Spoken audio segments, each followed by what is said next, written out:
Утреннюю тишину разорвал резкий звук разбивающегося стекла, заставив меня вздрогнуть от неожиданности. Я стояла на кухне, задумчиво глядя на чашку чая, которая давно остыла на столе.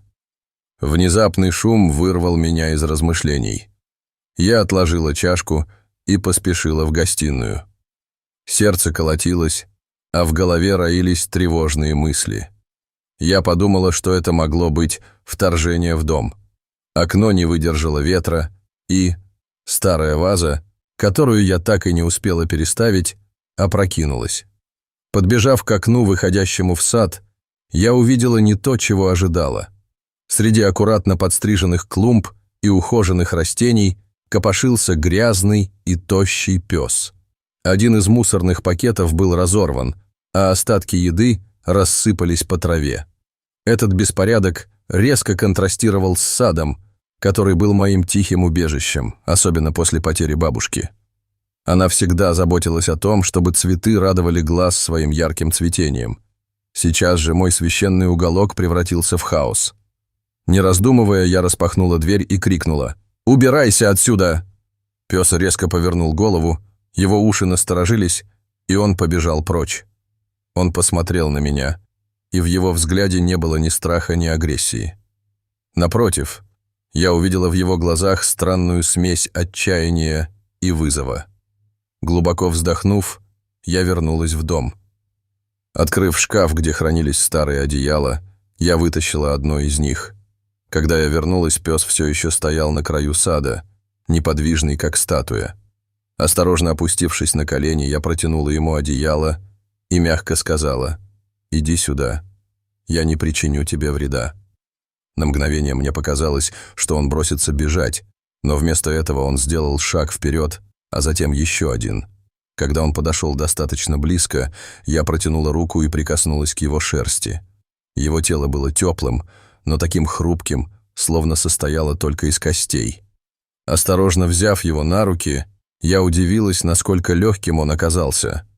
Вернувшись в дом, я ощутила запах грязи и улицы, наполнивший пространство. Но его присутствие не казалось чужим, как будто тишина больше не была такой угнетающей. Я отнесла собаку в ванную комнату, где воздух был насыщен смесью земли, мусора и уличной жизни. Первое, что нужно было сделать, это помыть ее. Но я сомневалась, как она отреагирует, если поставлю ее на пол. Я открыла воду, чтобы наполнить ванну. Звук воды заставил собаку насторожиться, и она издала тихий, жалобный звук. «Все будет хорошо», — сказала я, опускаясь рядом с ней на колени. Собака попыталась отойти, но ее движения были осторожными, словно она боялась навредить мне. Я подождала, пока она немного успокоится, затем аккуратно подняла ее и опустила в теплую воду. Вначале она напряглась, как будто готовясь сопротивляться, но через несколько минут начала расслабляться. Я аккуратно нанесла шампунь на грязную шерсть собаки, осторожно массируя ее. Под слоями грязи я заметила шрамы, которые будто рассказывали ее историю. Это существо выглядело усталым, но в его глазах появилась едва заметная искорка надежды, словно оно верило в лучшее. Я устроила ей временное место для сна в гостиной на старом одеяле. Пока она устраивалась, я пошла на кухню и открыла банку тунца. Это было все, что мне удалось найти. Она ела медленно, будто старалась растянуть этот момент и удивить меня. Вместо того, чтобы накинуться на еду, как я ожидала, она ела аккуратно, с неожиданной грацией. Когда она закончила, я убрала пустую банку и вернулась в гостиную. Собака уже свернулась клубочком на своем новом месте, и ее ровное тихое дыхание наполняло комнату. Впервые за долгое время я почувствовала, что в доме стало по-настоящему уютно. Утром меня разбудил тихий, едва слышный лай. Открыв глаза, я увидела собаку, стоящую рядом с диваном. Ее хвост слегка вилял, а в глазах читалось любопытство. «Ты голодна?» — спросила я с улыбкой. Она, конечно, не ответила, но ее взгляд говорил красноречивее любых слов. Я пошла на кухню Нашла немного еды и накормила ее, внимательно наблюдая за каждым ее движением. В этом существе было что-то особенное, что невозможно было не заметить. После завтрака я поняла, что нам обоим нужно немного свежего воздуха.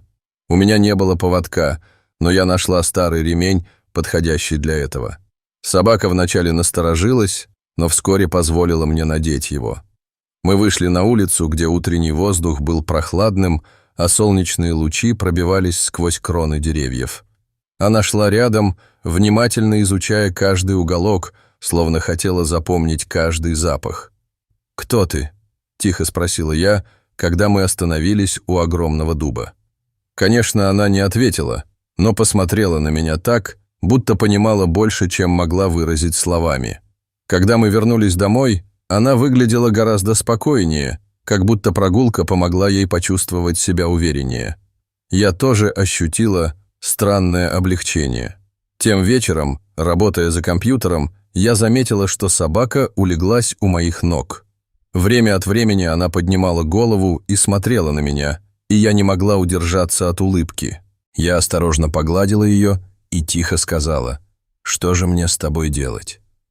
Казалось, она взглянула на меня так, будто уже знала ответ. На следующий день я проснулась с неожиданным чувством легкости. Новый ритм нашей жизни с собакой, которую я вскоре назвала Лайкой, начинал формироваться. Она наполняла мой дом теплом, которого мне так долго не хватало.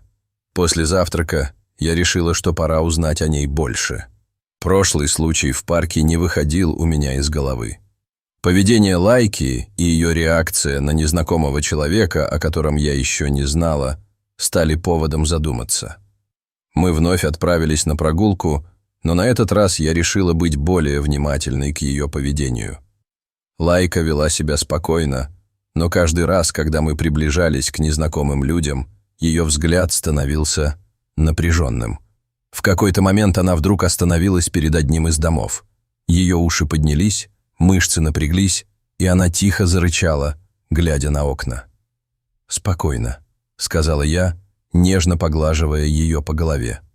Лайка не отводила взгляда от дома, пока я осторожно не потянула ее за поводок. Когда мы вернулись домой, я поняла, что больше не могу игнорировать подобные моменты. Ее поведение ясно говорило о том, что она пережила нечто, что по-прежнему оставалось частью ее жизни. Тем вечером я села за компьютер, чтобы узнать больше о ее прошлом. Я узнала о том, как травмы могут влиять на поведение собак. Оказалось, что животные, пережившие сложные жизненные обстоятельства, могут проявлять неожиданные реакции в схожих ситуациях. Это был мой первый шаг к пониманию, но я знала, что этого недостаточно. На следующий день я решила отвезти Лайку к ветеринару, чтобы проверить, все ли в порядке с ее здоровьем и, возможно, получить советы, как справиться с ее травмами. В клинике Лайка слегка нервничала, но в целом вела себя спокойно. Ветеринар подтвердил, что физически она абсолютно здорова. Однако, выслушав мои рассказы о ее странном поведении, он посоветовал мне обратиться в приют, где могли знать ее историю. Я сразу вспомнила о том, как ее нашли рядом с заброшенным домом за городом. Ветеринар сказала, что, похоже, она долгое время провела там. Мы не знаем, что с ней случилось, но этот дом явно имел для нее особое значение. Эти слова заставили меня задуматься, был ли этот заброшенный дом местом, где Лайка чувствовала себя в безопасности, или же он стал источником ее страданий. В ту ночь я почти не сомкнула глаз, размышляя о Лайке и ее прошлом. На следующее утро я решила, что нам обоим нужно отвлечься. Я вспомнила о старом семейном доме за городом, который давно стоял пустым. Это место, где я провела много счастливых моментов в детстве, казалось идеальным для временного бегства от городской суеты. Мы собрали вещи и отправились в путь. Лайка выглядела удивленной и любопытной. В тот день мы посвятили уборке в доме. Лайка, словно верный спутник, неотступно следовала за мной, помогая навести порядок. Ее энергия и радость наполняли меня. Утром, пока я готовила завтрак, она спокойно лежала рядом, наблюдая за мной, словно понимала, что это место для нас особенное. После завтрака я решила осмотреть дом более внимательно. В одной из комнат я нашла старую библиотеку, давно покрытую слоем пыли.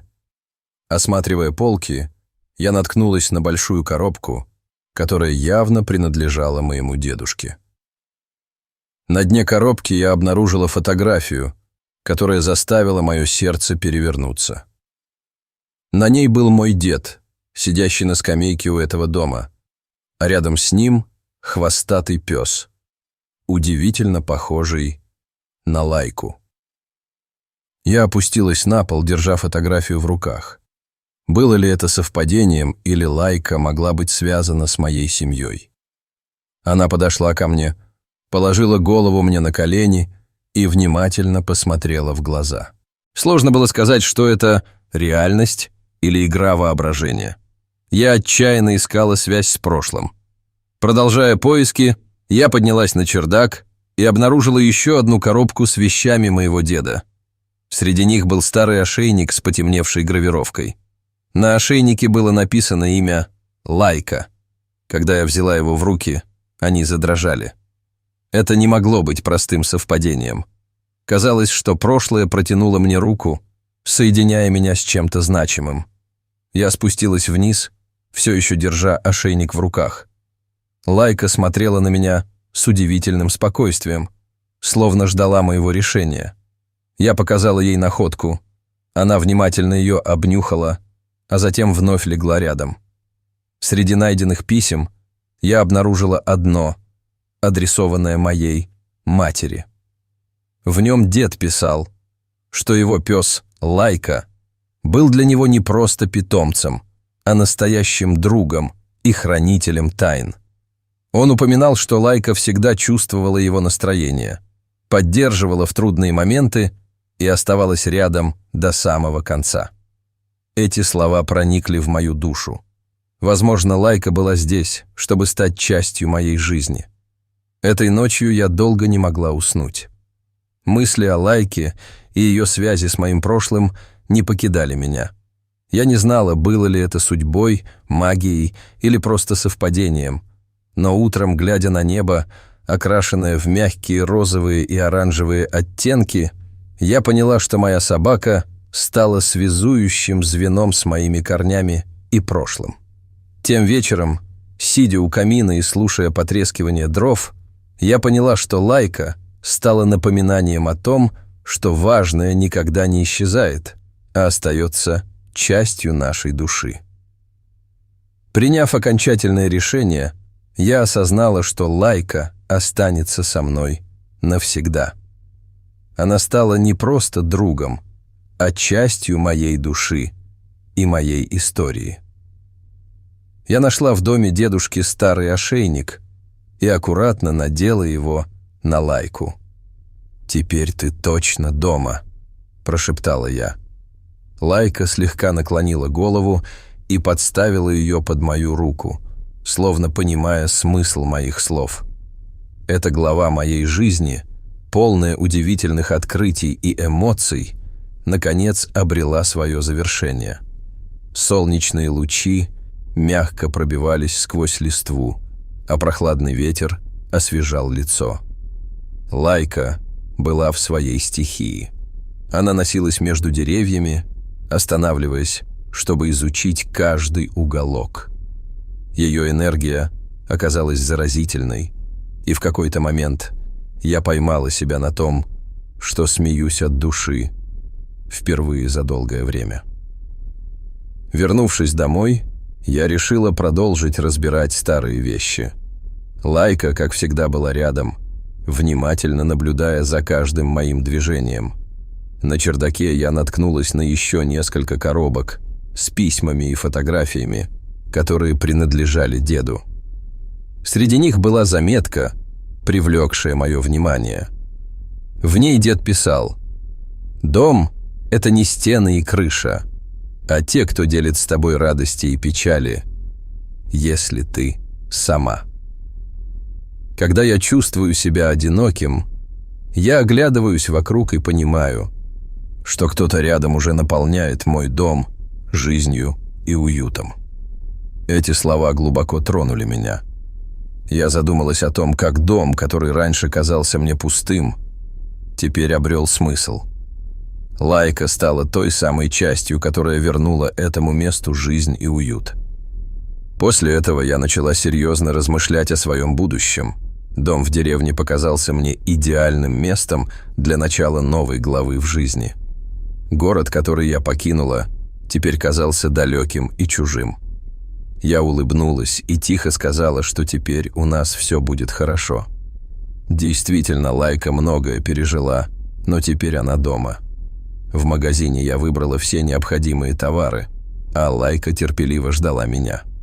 Ее хвост тихо покачивался из стороны в сторону, словно она понимала, что все это предназначено для нее. Вечером мы вместе обустраивали ее уголок. Пока я раскладывала ее новые вещи, Лайка устроилась на коврике, а одна из игрушек оказалась у нее в зубах.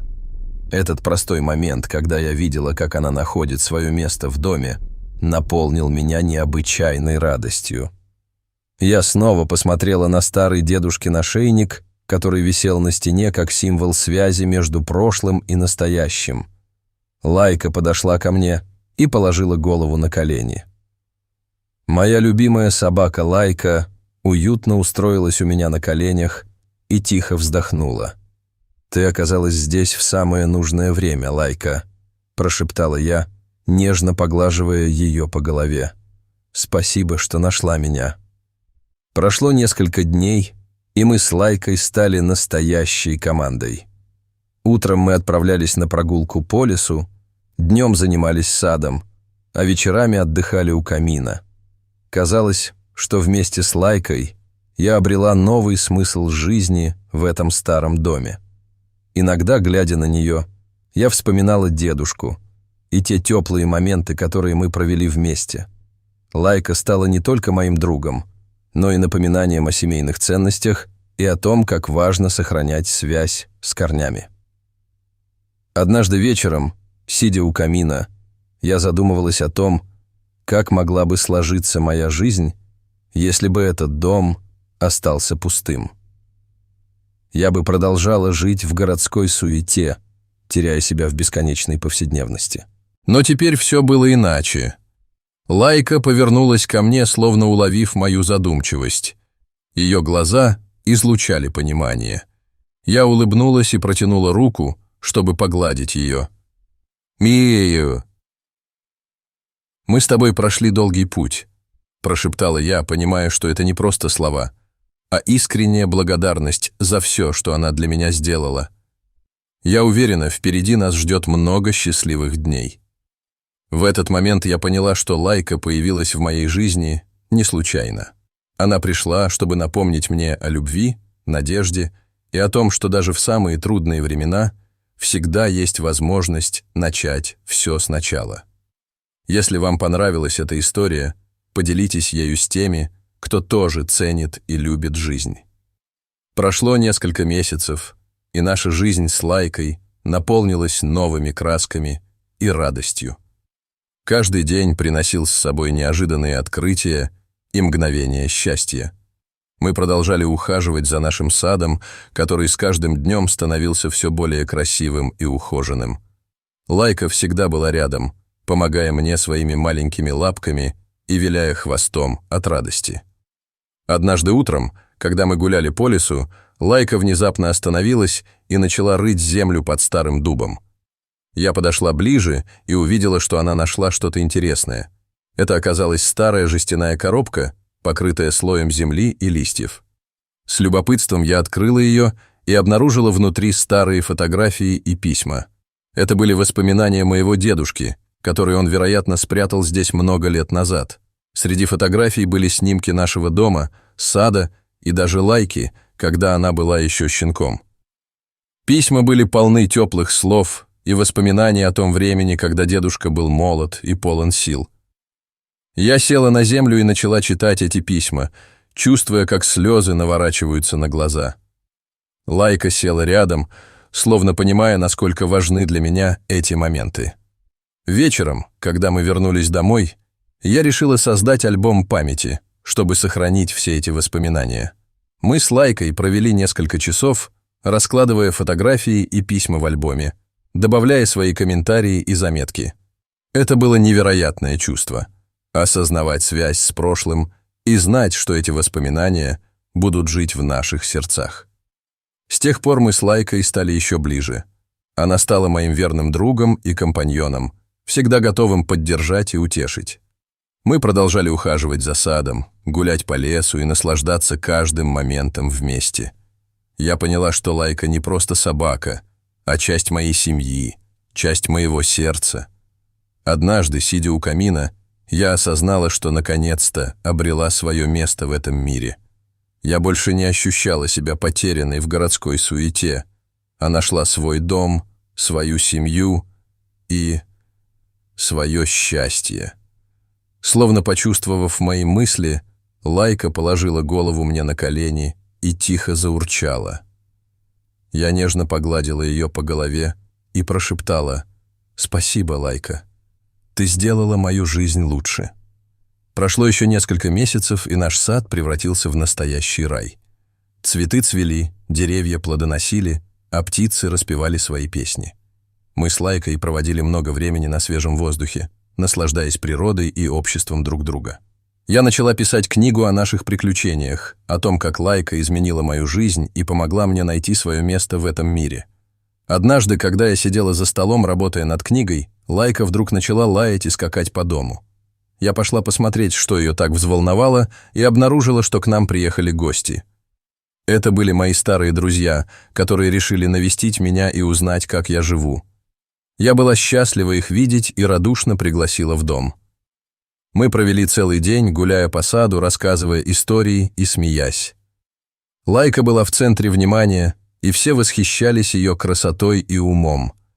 Вечером мы сидели у камина, пили чай и делились воспоминаниями. В этот момент я осознала, что нашла не только свое место в этом мире, но и свою семью, своих друзей и свое счастье. С тех пор прошло много времени, и наша жизнь с Лайкой стала еще более насыщенной и радостной. Мы продолжали ухаживать за садом, гулять по лесу и наслаждаться каждым моментом вместе. Я поняла, что Лайка не просто собака, а часть моей семьи, часть моего сердца. Она научила меня ценить каждый миг, находить радость в мелочах и верить в лучшее. Если вы хотите видеть больше интересных материалов, подпишитесь на наш канал и включите уведомления. Так вы всегда будете в курсе всего нового. Ваша поддержка очень важна для нас. Спасибо за внимание. До новых встреч.